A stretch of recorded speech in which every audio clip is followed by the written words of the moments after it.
of any competition, but definitely Fortnite for me, is the second you jump out of that bus. Yep. Right? Once you hit the ground, once these players hit the ground, they're going to definitely have hopefully less nerves, going to get back into the flow, back into the farming mentality. And man, I'm looking at these llamas on my screen, and I'm just hoping that they find them. There's nothing greater than finding the new upgraded llamas at 350 mats. Dude, they're insane. And they're everywhere. And look, wait, can we look at the map? Look at the north side. You've got 3 llamas in a very small area. Llamas. And many players have gotten better at spotting llamas from very, very far away. I mean, the one thing I tell, I was telling my teammate Malachi, I was like, listen, man, sometimes you just actually have to tell yourself, hey, we should probably look for llamas as we're flying in, because usually you're looking for players who's going to be landing next to you. But if you actually keep an eye out for that adorable pink, purple, and blue llama, and there's one. I mean, look, you're just going to get rewarded with shield, rotation. There's shadow bomb storm, campfires, minis. I mean, these are incredibly valuable. And remember, materials get capped at 500 of each type. So when you get 350, it's done its job for you. You can spend much less time looting and, farming, and much more time looting. And look at Zay perfectly using the Shadow Bomb Ninja. For players at home who are wondering how he just used it for way more than the 6 seconds it actually lets you use it for, explain a little bit of staying on the side of the mountain. Yeah, all you have to do is just continue that jump animation. That's going to trigger the double jump. And as long as you don't touch any solid ground, you're going to be able to continue to double bounce back and forth, man. It's an incredible, incredible use of the Shadow Bombs, and you're probably going to see a lot of players do something like that in the late game off of other people's builds, and which is way more difficult to do that off a mountain, by the way. For sure, as we now take a look. That storm is far, side of the map, and this storm is very far. Great point to bring up there. We can see on our side, the zone right now basically gets cut off at Dusty Divot and Neo Tilted, and the rest of the north side of the map are in play. So everyone near the middle and south side will have to move, and you see in the elimination feed very early on, Elevate does get cut down. So a tough start for the duo from 100 Thieves right there, as you've got to wonder if Arkram's still alive. Either way, though, Daedra and M11Z looks like they have players down in Loot Lake. In Loot Lake, Lucky Landing, and they do have a duo nearby. Looks like they're trying to obviously back away, continue to farm up. Lucky Landing is not really a 4-person landing. When more than two people land here, one of them is going to be leaving a little bit handicapped. And Yu-Wang in a fight right now, popping that last big shield, so all of his damage that he will take from now on will be permanent unless he gets an elimination and gets. Look at how good these stink grenades are right now. Scram and Mexi have lost so much HP off the start of this one just from getting ticks. The spray does come on through. A third party, though, beginning to shoot down on a Yu-Wang. So another player putting their attention towards this fight. Trying to line a side at Snobby, but KBB does go down. It's now Yu-Wang all by himself, and no materials left, Ninja. He can't even take a wall. They're really, this is an abysmal position to be in. Yu-Wang knows that, trying to fall back to his teammate to maybe sneak a revive, but I just don't see. A lot of these players really are kind of hesitant, you know what I mean? They don't necessarily want to push. There is a third party now. They don't have a lot of shield. Are they going to get off the right play? They're going to push forward. Yu-Wang no shield, and he's going to get the double! He's going to get the double and the revive on KBB, and there was some delicious shockwave grenades that just slid down the ramp. Yu-Wang takes them down. The 4 builds left. I believe there was some help. The shots that came in from that third team getting nearby, which weakened them at first. Yu-Wang gets the cleanup on the last one right there. What a swing for the duo. Shot does come in onto Keys, though, as another fight going down just outside the desert side of the map. Keys and Slacks up against 2. Running out of materials already, and guess what? These guys are at the farthest point of the storm. Yep. So this is not, they can't afford this fight, right? The longer this takes, they're not going to be able to get materials. They're going to be burning all the materials in this fight right now. So they're definitely going to need these elims to make up for it. That was and he took the knock on Landjock. And Landjock and Punisher went down early last game as well, and it looks like Landjock will suffer the same fate here. Upgraded combat shotgun, you know he's going to take that. Punisher trying to make some plays here. Still, now it is a 2-on-1 situation. Just need to play the numbers advantage. And again, Storm is about to start moving, so they're going to have to make some plays sooner rather than later. No ammunition. Very few builds. No shields. This spells disaster, and Punisher goes down, and there's the frustration in the player camera right there. Slacks and Keys, 2 quick eliminations. But you mentioned they can't afford to do that. It takes so much time in that fight. They've got to go very far still. Now over to Neo Tilted, Clicks and Skeptic in a fight. Got some shield. Doesn't necessarily want to use this mini to only get a 10. And he looks like he's trying to obviously take some walls, help his teammate out. No, he's getting taken. Is there trap kill? He's gonna get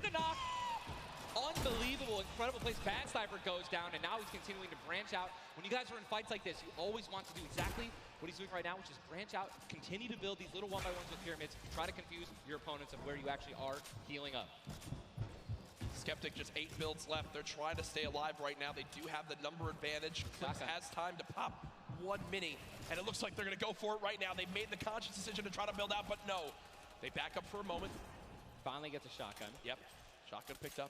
Grenades now as well. They want to go for the second elimination. And we take the L. Oh my God, we got some track talk. Did he just take the L in real life? Did he just take the L in real life? Homie, this is land. This dude's going to come over. No, I'm just kidding. 40? But the stinks come on in. Stinks coming in, 22 health left, Campfire down, he has. Oh, and look who's here! Third party, hello! Look who's here! NA puts up the take the L, and EU says, no, no, no! This is the World Cup, baby! I'm gonna show which continent is best. Mitro and Mongrel, full HP, and they storm roll through. Dual links for Mitro, still right there. Down low. Wow, incredible.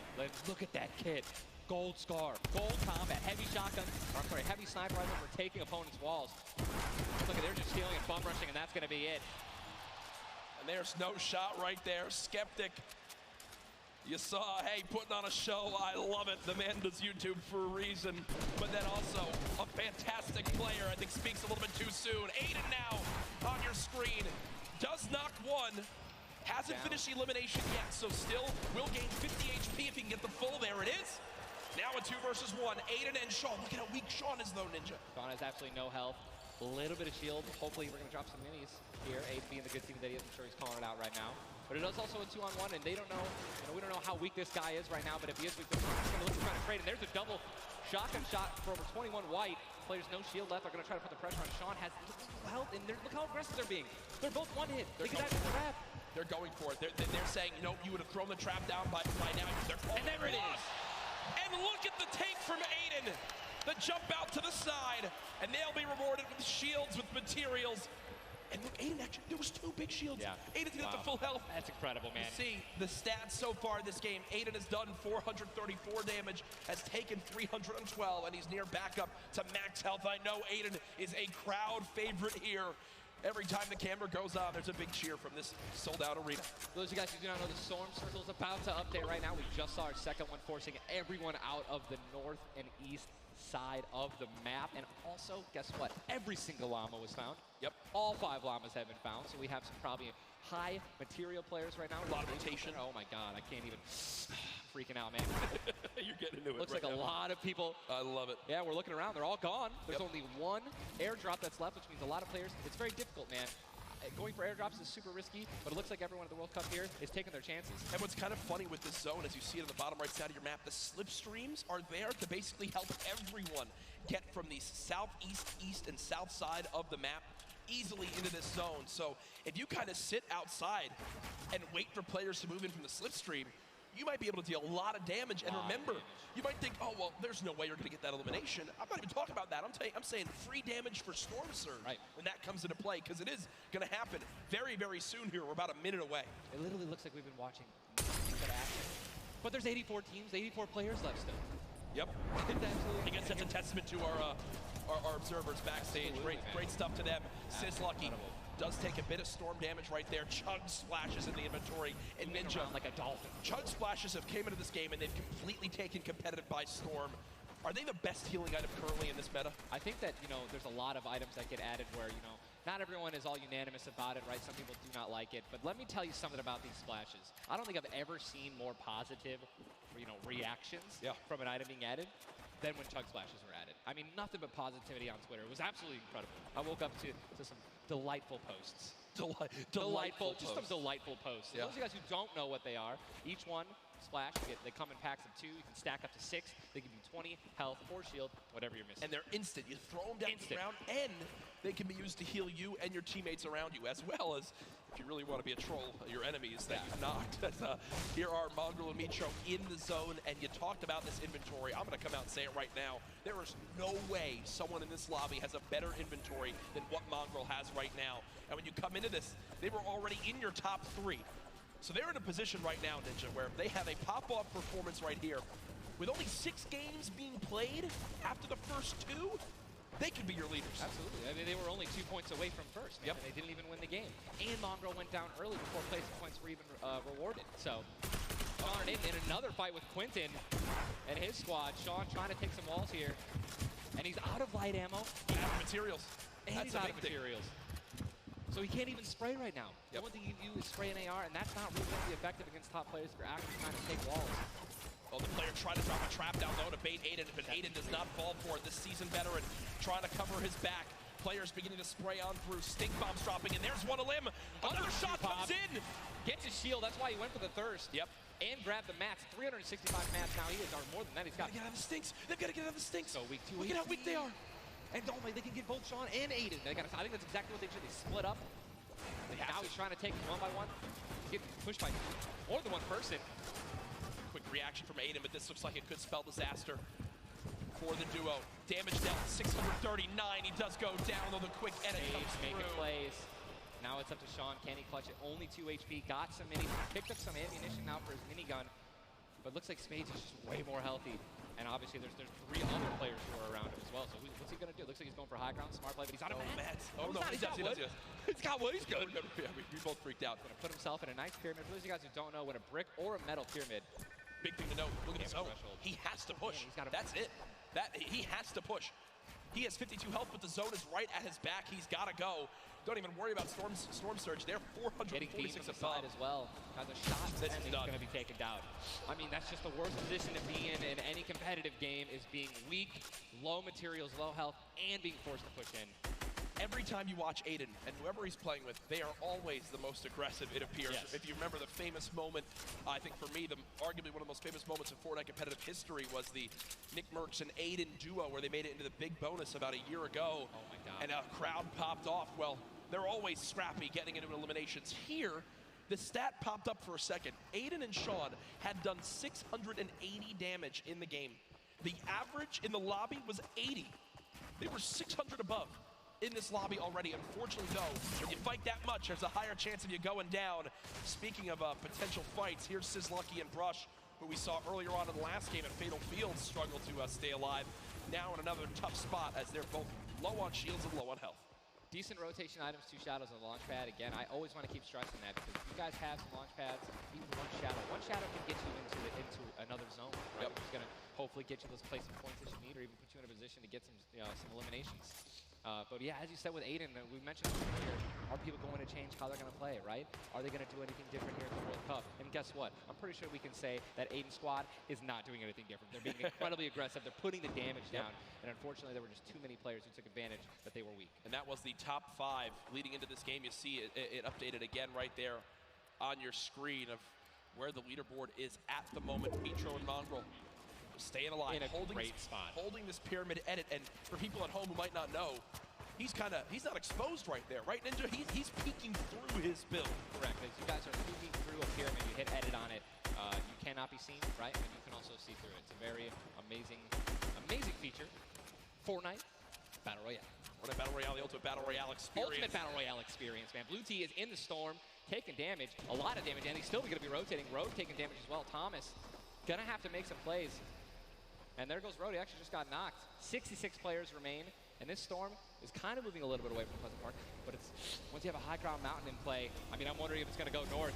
There's 3 high ground mountains in play, and really mixes it up late game. A drone ship that people can wind up going on top of, and those are brilliant to use. Oh, absolutely. If you guys can get up on top of those, guess what? You have ultimate high ground on the map without having to place any mats. Yep. It's incredible. You can't get sniped from above, and you can deal as much damage as you want. Also, it's incredibly difficult to shoot players that are up there. 100%. But it's important to know that after the 5th circle closes in, those air vents will stop working. So if you don't have any rotation to get down, glide or redeploy, anything like that, yikes. That's a massive yikes. So you have to pray that someone puts a launch pad down underneath it somehow. Yep.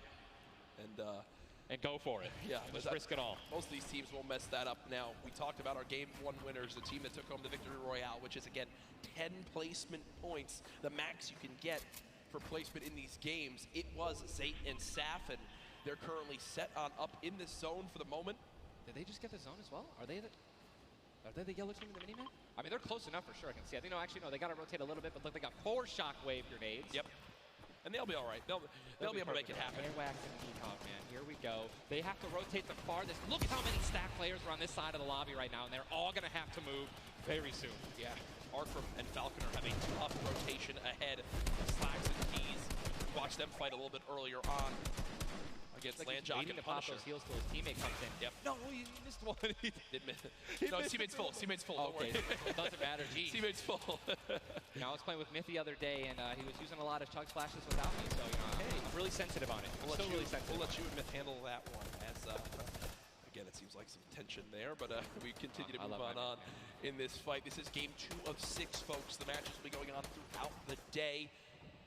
62 players left in this one, 35 duos. And you see Arkram and Falconer. It looks like they did a duo shockwave to try to fly across the map together. Good teamwork. As the frantic rotation begins to move on in, more Storm Surge will soon begin to come into play as well. Jack, I have a question for you, man. Yes. Once these circles start closing in, they're so small. What do you think is the play? To rotate in right away once it's revealed if you're far out, or to wait and be the last team? For me, it completely comes down to what you have left, what you have in your inventory, where you are at, the leaderboards as well.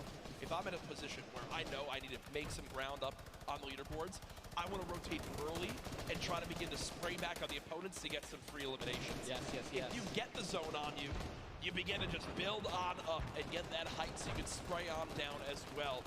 In this one, though, again, all comes down to rotation. If you have nothing to rotate with and you're far away, I think you play late and hope someone else drops a launch pad near you and use that community pad to your advantage. Yeah, and we're looking over here at Yuang, 3 eliminations, sitting here with some very good materials, and it's definitely a very delicious loadout.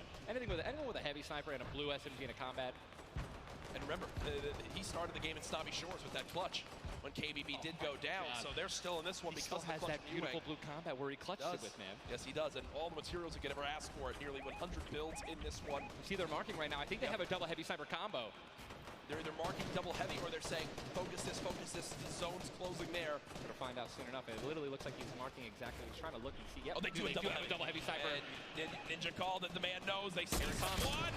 And you guys saw the pyramid. It's exactly what Jack talked about earlier. You need 2 walls, 2 layers protecting you from one of those walls so that double sniper will not take you down. But they've got the tools, the key to open all doors, as I put it. And this zone, Ninja, it just moved over a mountain, man. It just moved onto the side. The safe zone is right now. It is moving in towards Pleasant Park. Guys, this is absolutely insane. 51 players still remain, by the way, in a circle this small. They're just trying to get as many limbs possible as people are rotating in. Mitro on the bottom right of your screen with that minigun has 631 bullets to spray down with Mongrel in a fight. Gets 1 player weak, but does have to back on him. Didn't get the clutch. Someone else stole the kill from him. Mitro gets choked as well.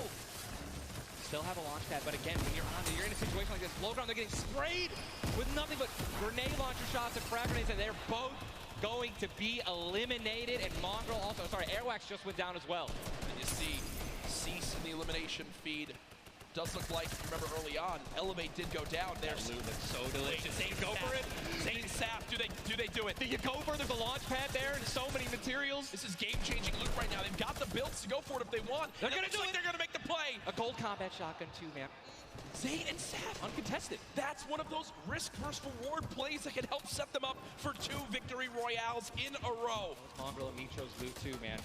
Oh, that was making a statement. And we know that was juicy loot. They're making a statement saying, listen, we're from NA, we're here to play. Taking out you only didn't know they took them out, but they're definitely taking their loot. Yeah, for sure, as they are still above this. Still great rotation items too. They both each have a launch pad, both have 2 shotgun grenades, and they're gonna go. He didn't get it though. They try to get both at the same time. Gonna be flying, and this is it. Another massive rotation going to be taken to the center of Pleasant Park. They're 167 damage above the threshold, so they're looking pretty good right now. The question is, are they going to keep mid-ground, go for low ground, high ground? What's the play? They didn't get the full launch pad. He might have to use his own. Yes, he does again, and that actually works out. He hits his head on something, which takes him down from having to, fly all the way up and get beamed. As they're going to challenge high ground right now. Zayt and Saf looking to do what many would think was impossible, which is win back-to-back games in the stacked lobby. Just saw Falconer in the feed as well. Arkram with an elimination too. 19 duos left as we're moving towards the placement points, Ninja, and these duos know exactly that. 3 points if you make it in the top 15, which could be the difference. difference between first and dead last. What are they going to do? Are they going to prioritize rotation in and not taking damage, or are they going to try to play it a little risky and go for the elims? If you're going to be shooting, going for elims, definitely open up to a lot of spray, shotgun shots, AR shots, someone suddenly taking the high ground on you. So it all depends on how their play style is going to unfold, man. Many more duos remaining in this game, unlike the last one. Zate with another elimination right there on the KBB. You got Snappy and Red Rush on the high ground, and Sav over the play. The high ground goes to the high ground. Take, will he get it? He's going to get it. He has it. Zate's got high ground. Zate has high ground as they go to try to push for 2 victory royales in a row. Saf is there as well, but Snappy just appeared right behind Saf and shotgunned him down right there. Zate right now is going to have to concede to the high ground, giving it to Snappy.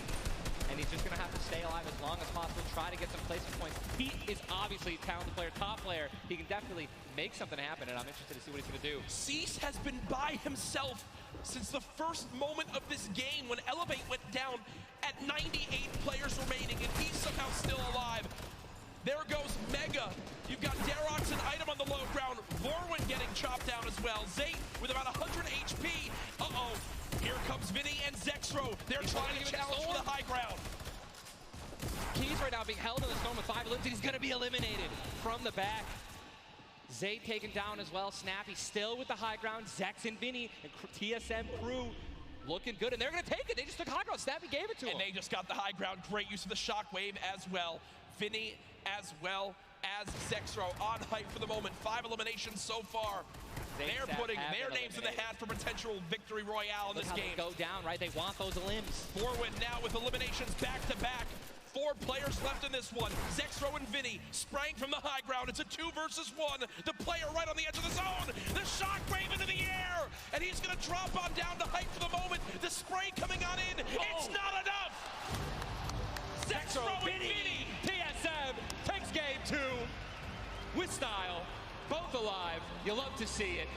The victory royale and 7 eliminations. Look at that. Vinny's hyped, and Zexrow looks like he was stunned. They forgot his fries on a fast food order. Why am I thinking about food? Oh my, you know, Jack, it's pretty expected at this point. But God, it's on brand. 2 NA teams have taken game 1 and game 2, and honestly, I think that we can all say that the teams hyped up the most have been even. Guess what? Mongrel and Mitro, man, they've also been performing well. They still have so many points from eliminations. Yep. Oh man, what a great shotgun shot. They were perfectly in sync. They're even jumping and shotgunning at the same time. Vinny, pop off, man. You love the pop off. So hyped. Zexrow's about to start cranking 90s or default dancing in the lobby. Like he's trying to talk about literally what are they going to do in the next game. Yeah. Like that's what that focus is. That reminds me, I've been in this situation before. He grabbed his hand and took it for himself, man. That's a top teammate, man. Great synergy. What a start to today's competition. The energy in here is insane. I am looking around and there are thousands and thousands of people filling up the Arthur Ashe Stadium live from New York City. Again, my name Jack Courage Dunlop, joined by Tyler Ninja Blevins for what is the first ever Fortnite World Cup Finals.